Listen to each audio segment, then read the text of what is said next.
You know, with guys, you can just say, I kind of feel like fasting today. It's great.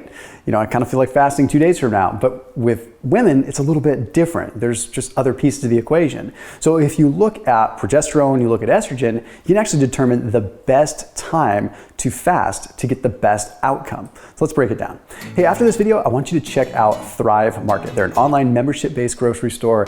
If you're doing fasting, if you're doing vegan, paleo, keto, whatever, you can sort by diet type and find different foods and pantry staples within that category. So I use them almost exclusively for my pantry staples these days. It is awesome, and it makes it super easy. You don't have to go to the grocery store. You just go online, click a few buttons, get what you want, and it's on your doorstep in a couple of days. It's that simple. They're a big sponsor, big supporter of this channel. I appreciate the heck out of them, and because they are such a good sponsor, they have provided a 25% discount off your first order, plus a free gift if you check them out via the link down below in the description. So big thank you to Thrive and big thank you to you for checking out Thrive and supporting this channel. There's a couple of phases that we have to look at during the month for women, okay? During the estrogen phase, like a couple weeks prior to having your period, and when your estrogen levels are higher or shortly after your period, that is a great time to embark on your slightly longer fasts. You see, estrogen actually triggers a pretty satiating effect. When estrogen levels are a little bit higher, you're usually not as hungry, and that leads to a pretty positive benefit, right? Like if you're fasting,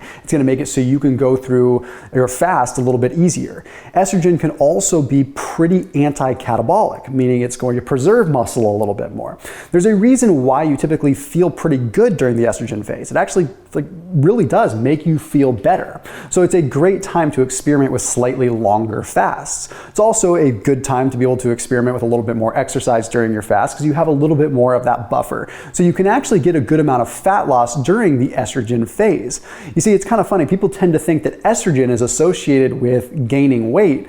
It's not quite that. In fact, in some ways, it's kind of the opposite. You see, during the luteal phase, with progesterone being at its height, you actually have a higher instance of gaining fat during that phase. So the week right before your period, when progesterone levels are getting higher, that's when the cravings come in. That's where the kind of the, hallmark of like, oh, I want a bunch of chocolate and all that. That's when that comes in. And that is very real. That is a very real thing. There's a study that was published in the American Journal of Obstetrics and Gynecology that found that progesterone does have a metabolic effect. It can actually trigger more fat storage, and it triggers hyperinsulinemia. So it's gonna bring your insulin levels up a little bit more. This is not exactly good for the metabolism, but it's a pretty natural thing that's occurring in this case. So that being said, I've talked about this in other videos, that's probably not the best time to be fasting. Also, when progesterone levels are elevated, you have an increase in catabolic responses in the body. So basically your body can break down more muscle. Now, you may or may not know this, but muscle is a huge driving factor of our metabolism. And one of the benefits of fasting, one of the benefits of lower carb is, yes, you are actually preserving muscle mass throughout that process.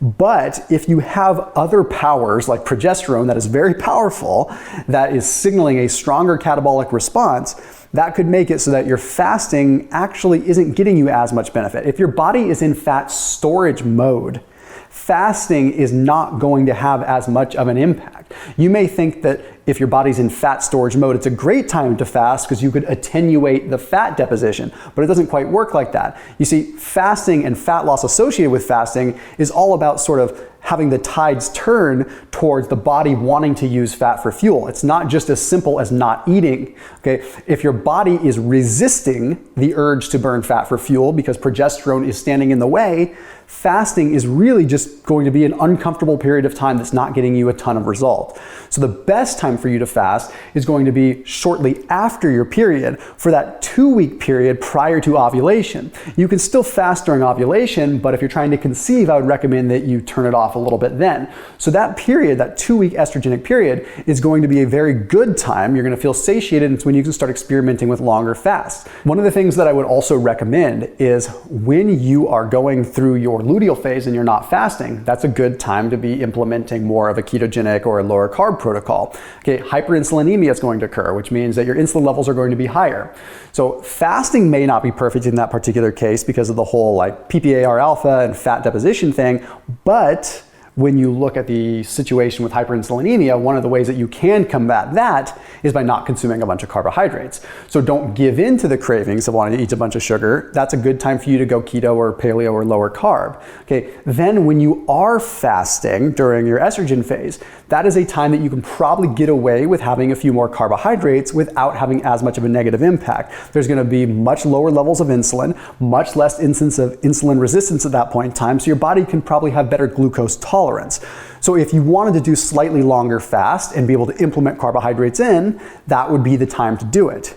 And then as you get past that 2-week period, you want to kind of wean off the carbohydrates, go back into a lower carb fasting protocol until you hit that luteal phase, that week right before your period, where you would want to go ahead and kind of cut the carbs out altogether or just go pretty darn low on them. So hopefully this gives you a little bit of an insight as to the best time of the month to fast for you so you get the best results and don't feel miserable like you're just hitting a wall all the time. As always, keep it locked in. I'll see you tomorrow.